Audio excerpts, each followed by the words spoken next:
गांव के एक बड़े और सम्मानित घर की ये कहानी है।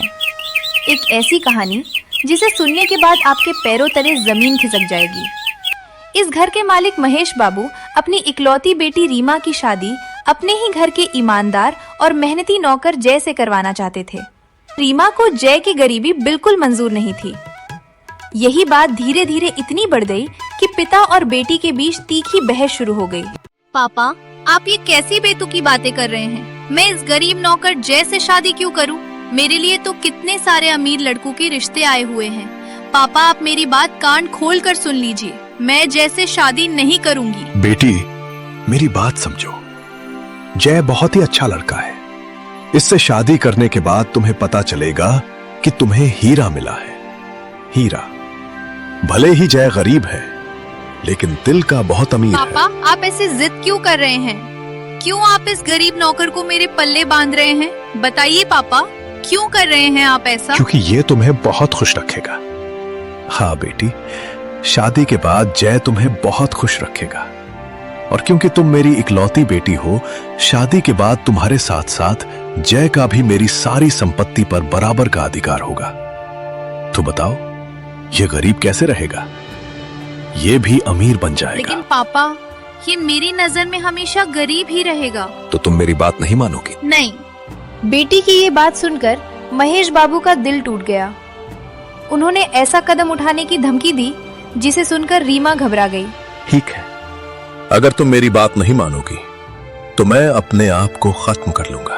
रुकिए पापा, आप ये कैसी बातें कर रहे हैं? हाँ, अगर तुमने मेरी बात नहीं मानी तो मैं सचमुच अपने आप को खत्म कर लूंगा। मैं तुमसे आखिरी बार पूछ रहा हूँ, तुम मेरी बात मानोगी या नहीं? ठीक है पापा, मैं जय से शादी करने के लिए तैयार हूँ। क्या कहा? जरा फिर से कहो। पापा, आप जो कहेंगे मैं वही करूँगी। कुछ ही दिनों में रीमा और जय की शादी हो जाती है। पूछती हैं, हर तरफ खुशियों का माहौल होता है, लेकिन दुल्हन बनी रीमा के चेहरे पर खुशी की एक भी झलक नहीं थी। उसके मन में अब भी जय के लिए नफरत भरी हुई थी। सुहाग रात की रात। कमरा फूलों से सजा हुआ था। जय धीरे धीरे कमरे के अंदर आता है, लेकिन रीमा उसे देखते ही तानों की बरसात शुरू कर देती है। ओह, तो मिस्टर जय मेरे साथ सुहागरात मनाने आए हैं, राइट? ऐसी बात नहीं है रीमा, लेकिन अब मैं तुम्हारा पति हूँ, इसलिए मुझे आज से तुम्हारे साथ इसी कमरे में रहना पड़ेगा। Shut up! बंद करो अपनी बकवास और मुझे ये बताओ, तुमने मेरे पापा को ऐसी कौन सी पट्टी पढ़ाई जो उन्होंने तुम जैसे नौकर को मेरे पल्लू से बांध दिया? शायद तुम जानते नहीं हो मेरा खर्चा क्या है और मुझे कैसी जिंदगी जीने की आदत। तुम्हारी ना कोई औकात है, ना मेरे दिल में और ना ही इस घर में। और एक बात बताओ, तुम मेरे ही घर में झाड़ू पोछा करके कितना कमा लेते हो? ज्यादा से ज्यादा 8,000 रुपए महीना। और तुम सोचते हो कि इतने पैसों में मुझे खुश रखोगे? हाँ, ये कभी नहीं हो सकता। रीमा, तुम्हारा गुस्सा जायज है, लेकिन एक बार मुझे समझने की कोशिश तो करो। मैं तुम्हें खुश रखने की हर संभव कोशिश करूंगा। तुम्हें कभी किसी चीज की कमी नहीं होने दूंगा। बकवास बंद करो और मेरे साथ सोने के सपने देखना भी छोड़ दो, समझे? रीमा तुम? की हर बात जय के दिल को चीर रही थी, लेकिन वो चुपचाप सब कुछ सुनता रहा। उसके चेहरे पर दर्द था, मगर आंखों में अब भी रीमा के लिए सम्मान था। चुपचाप नीचे अपना बिस्तर लगाओ और वहीं जाकर सो जाओ। और हाँ, मुझे छूने की कोशिश भी मत करना, समझे तुम? ठीक है रीमा। जय चुपचाप जमीन पर अपना बिस्तर लगाता है और लेट जाता है। उसकी आंखों में आंसू थे, लेकिन दिल में एक ही उम्मीद थी, शायद एक दिन रीमा उसे समझेगी और उसके सच्चे प्यार की कीमत पहचानेगी।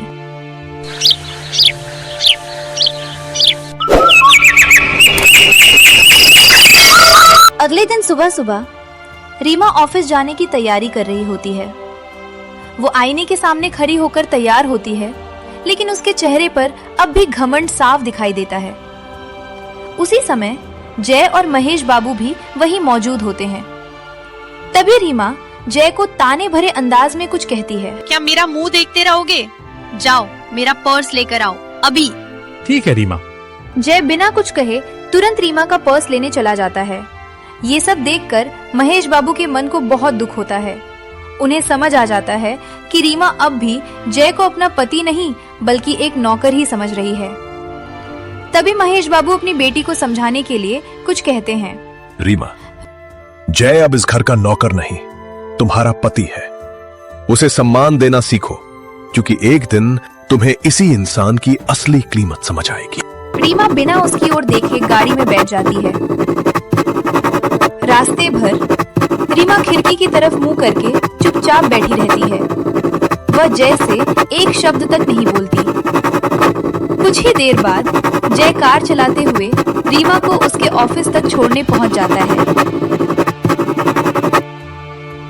ऑफिस के बाहर पहुंचकर जय प्यार और अपनापन से रीमा से कुछ कहता है। रीमा, अगर तुम चाहो तो मैं तुम्हें रोज ऑफिस तक छोड़ दिया करूंगा। तुम्हारी हिम्मत कैसे हुई ऐसा सोचने की?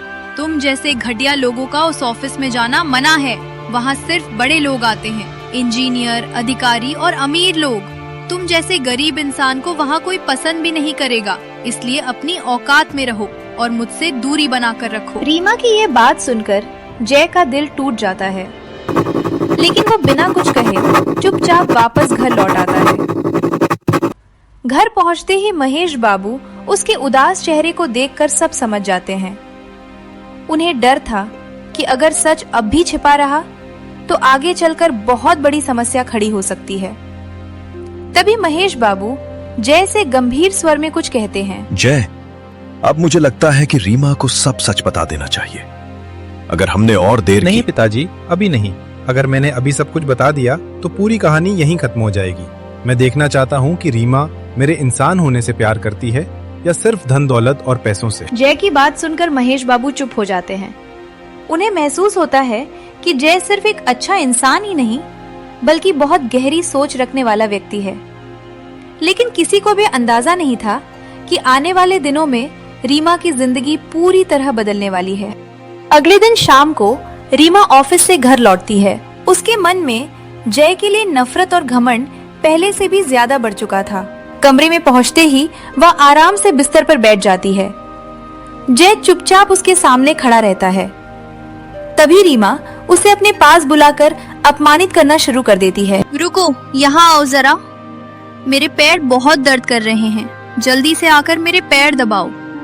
क्या हुआ? ऐसे खड़े खड़े मेरा मुंह क्या देख रहे हो? ओह, लगता है नौकर साहब को शर्म आ रही है। जब नौकर हो तो नौकर वाला काम करने में शर्म कैसी? आओ, मेरे पैर दबाओ और चुपचाप वही करो जिसके लिए तुम इस घर में हो। जय मन ही मन दुखी था, लेकिन फिर भी वो बिना कुछ कहे रीमा के पैर दबाने लगता है। उसकी आंखों में दर्द था, पर दिल में अब भी पता प्यार नहीं था। मैंने कौन से बुरे कर्म किए थे जो तुम जैसे नौकर मेरे गले पड़ गए। शहर के एक से एक अमीर लड़के मेरे पीछे पागल थे, लेकिन पता नहीं मेरे पापा ने तुम में ऐसा क्या देख लिया जो मेरी शादी तुमसे कर दी।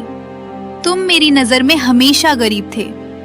गरीब हो और गरीब ही रहोगे। रीमा, मैं तुम्हारा पति हूँ। तुम्हें मेरा सम्मान करना चाहिए। तुम्हें मेरे साथ प्यार से पेश आना चाहिए, लेकिन तुम हर पल मुझे नीचा दिखाती हो। फिर भी मैं तुम्हें दोष नहीं देता। मुझे विश्वास है कि एक दिन तुम मेरे दिल की सच्चाई जरूर समझोगी।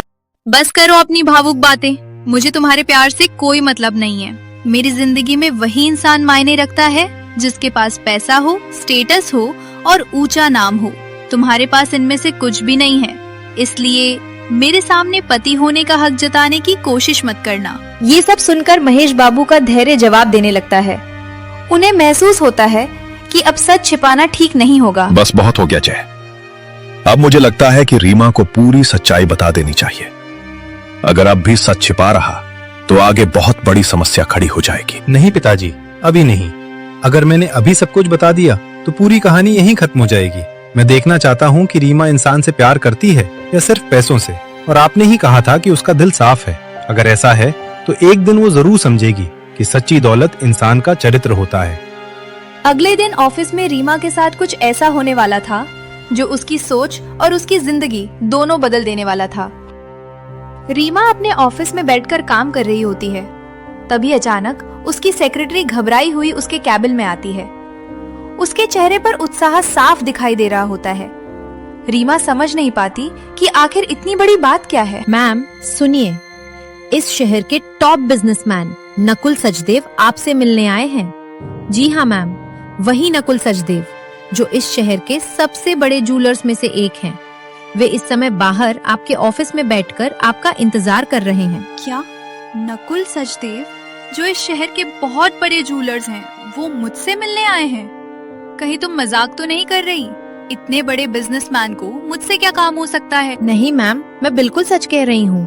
वे खुद आपसे मिलने आए हैं और काफी देर से आपका इंतजार कर रहे हैं। रीमा यह सुनकर तुरंत नकुल से मिलने पहुंचती है। नकुल मुस्कुराते हुए खड़ा हो जाता है और सम्मान से उसे बैठने का इशारा करता है। आइए रीमा जी, बैठिए। आज तक मैं खुद किसी से मिलने नहीं गया, लेकिन आज मैं अपने मन से आपके पास चला आया हूं। जानती हैं क्यों? इसलिए सर। रीमा जी, मैं आपके पास एक बहुत बड़ा बिजनेस प्रपोजल लेकर आया हूं। अगर आप मेरे साथ बिजनेस करेंगी तो शहर के टॉप बिजनेस पर्सन में आपका भी नाम शामिल हो जाएगा। यह आपके करियर के लिए एक बहुत बड़ा मौका साबित हो सकता है। सर, मुझे तो यकीन ही नहीं हो रहा आप मुझे इतनी बड़ी अपॉर्चुनिटी दे रहे हैं, लेकिन मैं थोड़ी सी कंफ्यूज किस बात को लेकर? सर, आप मुझे इतनी बड़ी अपॉर्चुनिटी आखिर क्यों देना चाहते हैं? क्योंकि तुम मुझे बहुत पसंद हो। क्या? सच में? हाँ, मैंने तुम्हें पहली बार तुम्हारी शादी में देखा था और उसी दिन से मैं तुम्हें पसंद करने लगा। सच कहूं, मैं तुम्हें भूल ही नहीं पाया। लेकिन सर, मैं शादीशुदा मैं हूं। जानता हूं कि तुम शादीशुदा हो, लेकिन इससे मुझे कोई फर्क नहीं पड़ता। और मैं ये भी जानता हूं कि तुम इस शादी से बिल्कुल खुश नहीं हो। इसलिए मैं तुम्हें सलाह देता हूं कि इस रिश्ते को और खींचकर खुद के साथ नाइंसाफी मत करो। मैं वादा करता हूं, मैं तुम्हें बहुत खुश रखूंगा। और तुम्हें तो खुश होना चाहिए कि तुम्हें तुम्हारे लेवल का इंसान मिला है। कब तक तुम उस नौकर के साथ रहकर अपनी बेइज्जती करवाती रहोगी? नकुल की बातें सुनकर रीमा सोच में पड़ जाती है। उसके मन में लालच, घमंड और नई चमकदार जिंदगी के सपने जागने लगते हैं। क्या सोच गई हो? कहीं ऐसा तो नहीं कि तुम्हें उस नौकर के साथ ही पूरी जिंदगी बितानी है? नहीं नहीं, मुझे उस नौकर के साथ रहने में कोई इंटरेस्ट नहीं है। मुझे आपकी बिजनेस डील और आपका प्रपोजल दोनों मंजूर हैं। रीमा का यह फैसला उसकी जिंदगी को एक ऐसे मोड़ पर ले जाने वाला था जहां से वापस लौटना आसान नहीं था। रीमा अच्छी तरह तैयार होकर कहीं जाने के लिए तैयार खड़ी थी। उसने सुंदर कपड़े पहने थे और चेहरे पर हल्की मुस्कान थी। तभी जय उसे देखता है और प्यार से उसकी तारीफ करता है। रीमा, आज तुम सच में बहुत खूबसूरत लग रही हो। तुम्हें इस तरह सजी धजी देखकर मेरी नजर तुम पर से हटी नहीं रही। सच कहूं, आज तुम पहले से भी ज्यादा सुंदर लग रही हो। अपनी बकवास बंद करो जय। मेरी खूबसूरती तुम्हारे लिए नहीं है। तुम्हारी औकात नहीं है कि तुम मेरी तारीफ करो। अपनी हद में रहो और मुझसे दूर ही रहो। तभी दरवाजे पर नकुल सचदेव गिफ्ट लेकर घर पहुंचता है। वो अंदर आते ही मुस्कुराकर चारों तरफ देखता है और ऊंची आवाज में रीमा को पुकारता है। रीमा, तुम कहाँ हो? देखो, मैं आ गया हूँ और तुम्हारे लिए खास गिफ्ट भी लाया हूँ। नकुल, तुम आ गए। मैं कब से तुम्हारा इंतजार कर रही थी। तुम्हें पता है, आज मैंने खास तुम्हारे लिए ही इतनी तैयारी की है। देखो मैं कैसी लग रही हूँ। रीमा की बातें सुनकर जय का दिल अंदर ही अंदर टूट जाता है। वो चुपचाप खड़ा दोनों को देखता रहता है और मन ही मन सोचने लगता है, ये आदमी कौन है? रीमा इससे इतनी खुश होकर क्यों मिल रही है? क्या इन दोनों के बीच कोई चक्कर चल रहा है? जय गहरी सांस लेता है और खुद को संभालते हुए मन ही मन कहता है, चलो जो भी है, सच्चाई बहुत जल्द मेरे सामने आ ही जाएगी। नकुल, तुम्हें पता तो है ना आज इस नौकर के साथ क्या करना है? हाँ, मुझे अच्छे से पता है। अगर तुम्हें अपनी पत्नी बनाना है तो पहले इस नौकर को इसकी औकात दिखानी होगी। आज ये खुद मजबूर होकर तुम्हें तलाक देने के लिए तैयार हो जाएगा। इतना कहकर नकुल सीधे जय के सामने जाकर खड़ा हो जाता है। मिस्टर नकुल, आप ये सब क्या कर रहे हैं? मैं वही कर रहा हूं जो तुम कभी नहीं कर सकते। सुनो नौकर, रिश्ते हमेशा अपने लेवल के हिसाब से बनाए जाते हैं। तुम्हारी शादी किसी नौकरानी से होनी चाहिए थी, रीमा जैसी अमीर लड़की से नहीं। और रीमा, ऐसी क्या मजबूरी आ गई थी जो तुमने इस नौकर से शादी कर ली? मैंने इससे सिर्फ पापा की जिद की वजह से शादी की है, वरना मैं इसे कभी अपना पति नहीं मानती। देख भाई, मैं तुझे एक अच्छी सलाह देता हूँ। रीमा को तलाक दे दे। अगर तूने ये सोचा है कि रीमा तेरे साथ खुश रहेगी तो ये कभी संभव नहीं है। वो तुझे कभी स्वीकार नहीं करेगी, हर दिन तेरा अपमान करेगी, और सच कहूं तो तू इसी के लायक है। कब तक उसकी बातें सुनकर अपनी पूरी जिंदगी बर्बाद करता रहेगा? मेरी बात मान, रीमा को तलाक दे दे। उसके बाद मैं तेरी शादी किसी नौकरानी से करवा दूंगा, फिर तुम दोनों खुशी खुशी जिंदगी बिताना। इसके बाद नकुल अपनी जेब से एक चमचमाता हुआ हीरे का नेकलेस निकालता है। रीमा, ये देखो, मैं तुम्हारे लिए एक खास नेकलेस लाया हूँ। यह मेरे स्टॉक का लेटेस्ट पीस है। वाह नकुल, कितना खूबसूरत नेकलेस है और ये मेरे ऊपर कितना अच्छा लगेगा। Thank you so much. देख रहे हो, शायद तुमने अपनी जिंदगी में ऐसा नेकलेस कभी देखा भी नहीं होगा, और इसे खरीदने में तुम्हारी पूरी जिंदगी निकल जाएगी। खैर, ये तलाक के पेपर हैं, चुपचाप इन पर साइन कर दो, समझे? और खड़े खड़े मेरा मुंह क्या देख रहे हो? जाओ, हम दोनों के लिए कॉफी लेकर आओ। जय चुपचाप अंदर चला जाता है। रीमा, देख लेना, इतनी बेइज्जती के बाद जय वापस आकर यही बोलेगा कि वो तलाक देने के लिए तैयार है। नकुल, अगर ऐसा सच में हो गया ना, तो मैं इस नौकर से हमेशा के लिए पीछा छुड़ाकर तुमसे शादी कर लूंगी। कुछ ही देर बाद वो महंगा सूट पहनकर और हाथ में एक गिफ्ट बॉक्स लेकर वापस आता है। उसे इस रूप में देखकर रीमा और नकुल हैरान रह जाते हैं। रीमा, तुम्हें गिफ्ट बहुत पसंद है ना, तो ये मेरी तरफ से तुम्हारे लिए एक छोटा सा तोहफा है। ये किसके कपड़े पहन के आ गया तू? और ये गिफ्ट का डिब्बा हाथ में लेके क्यों घूम रहा है? कॉफी लाने को कहा था ना। रुको रीमा, पहले देखते हैं तुम्हारा नौकर पति तुम्हारे लिए क्या लाया है, तभी इसकी असलियत पता चलेगी। सही कह रहे हो तुम, आज मैं इसका गिफ्ट जरूर देखूंगी, क्योंकि ये इसका आखिरी गिफ्ट होगा। तुम ऐसा क्यों कह रही हो रीमा? क्योंकि मैं तुमसे तलाक लेकर नकुल से शादी करने जा रही हूँ। नहीं रीमा, तुम ऐसा नहीं कर सकती। मैं तुमसे बहुत प्यार करता हूँ। बंद करो अपनी बकवास। लाओ जरा देखूं तो सही, इस 2 कौड़ी के गिफ्ट में क्या है। ये कैसे हो सकता है? How is this possible? क्या हुआ नकुल, इतने हैरान क्यों हो गए? ये तो मर्सिडीज बेंज की चाबी है। क्या एक नौकर के पास 2 करोड़ की गाड़ी की चाबी? मर्सिडीज बेंज की चाबी देखकर रीमा और नकुल के होश उड़ जाते हैं। दोनों समझ नहीं पाते कि एक साधारण दिखने वाले इंसान के पास इतनी महंगी कार की चाबी कैसे हो सकती है। तभी रीमा के पिता आगे बढ़ते हैं और सच्चाई बताने लगते हैं। 2 करोड़ की गाड़ी की चाबी? ये कैसे हो सकता है? मैं बताता हूं। जय बेटा, अब वो समय आ गया है कि रवीना को पूरी सच्चाई पता चल जाए, क्योंकि इसे अमीरी से प्यार है, किसी के सच्चे दिल से नहीं। रवीना, जय कोई नौकर नहीं है। जय AR ग्रुप का CEO है और इस शहर का सबसे अमीर और सबसे बड़ा बिजनेसमैन है। ये सच सुनते ही रीमा के पैरों तले जमीन खिसक जाती है। उसकी आंखों में पछतावा साफ दिखाई देने लगता है। जय शांत स्वर में अपनी दिल की बात कहता है। रवीना, मैंने तुम्हें पहली बार तुम्हारे पापा की बर्थडे पार्टी में देखा था और तुम्हें देखते ही मुझे तुमसे प्यार हो गया था। मैं उसी समय तुमसे अपने प्यार का इजहार करना चाहता था, लेकिन फिर मैंने सोचा इस अमीर रूप में इस शहर की कोई भी लड़की मुझसे शादी करने के लिए तैयार हो जाएगी, लेकिन मुझे ऐसी लड़की चाहिए थी जो मुझसे प्यार करे, मेरे पैसों से नहीं। इसीलिए मैं तुम्हारे पापा के पास गया और तुम्हारा हाथ मांगा। रीमा की आंखों से आंसू रुकने का नाम नहीं ले रहे थे।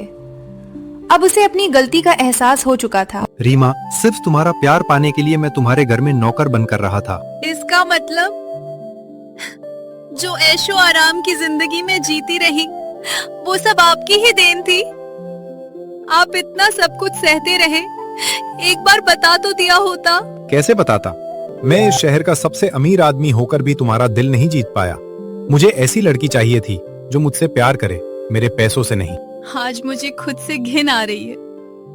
मैं पैसे और ऐशो आराम के लालच में उस इंसान का प्यार ठुकराती रही जो मुझे खुद से भी ज्यादा प्यार करता था। रीमा, तुमने मेरे साथ चाहे जैसा भी व्यवहार किया हो, मैंने हमेशा तुमसे प्यार किया है, लेकिन अब मुझे तुमसे दूर जाना होगा, क्योंकि मैं नहीं चाहता कि मेरी सच्चाई जानने के बाद तुम मुझसे प्यार करो। मैं अब अपनी जिंदगी में किसी और को भी जगह नहीं दूंगा। हमेशा खुश रहना। जय, क्या आखिरी बार मैं तुम्हें गले लगा सकती हूँ? रीमा दौड़कर जय के गले लग जाती है। दोनों की आंखों से आंसू बहने लगते हैं। महेश बाबू भी भावुक हो उठते हैं। महेश बाबू, अब मुझे चलना होगा। मत जाइए जय, प्लीज मुझे छोड़कर मत जाइए। जाने दीजिए मुझे, क्योंकि अब चाहकर भी मैं यहाँ रुक नहीं